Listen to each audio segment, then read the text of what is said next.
Peggy 18.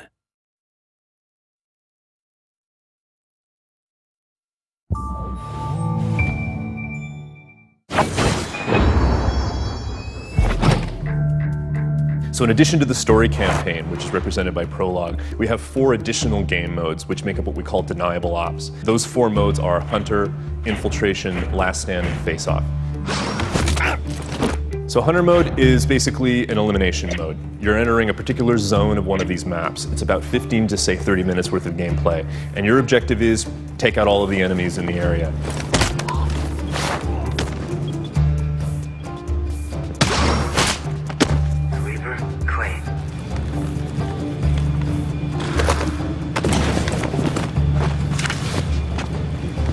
If you slip up or if you get a little too noisy, maybe you're not as stealthy as you need to be, of course reinforcements will show up, and that makes things a lot more difficult. Target spotted! We also want to make sure that players have a chance to pit those skills against one another.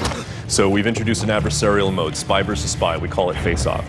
And the concept is that these 2 agents are stalking each other in the shadows, as you might expect. But in order to add a certain element of strategy to it and make things a little more complicated, there's also an enemy AI element.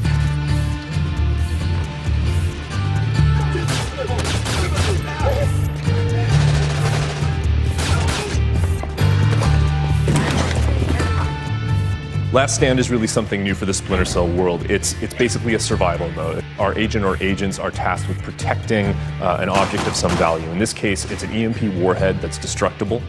And the AI enemies that are coming into the world have really one core objective, and that is to take out that EMP warhead and destroy it, to damage it to the point where it's not repairable.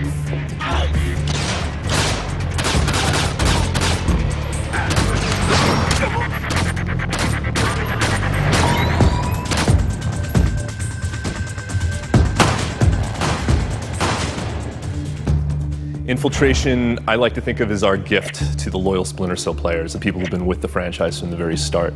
It's pure stealth gameplay, which means if you get detected, it's game over. And as you would expect, we introduce a lot of security ingredients into that mix. So we see cameras, we see turrets, we see lasers, all of these elements which help make things a little more difficult for the players who are trying to move through this space without getting spotted.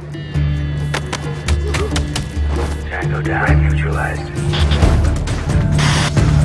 With all of these new gameplay ingredients and new mechanics that we're giving players to try to use and explore, we want to reward those players that are using those tools. We want to reward the players that are being the completionists and are exploring every corner of the game.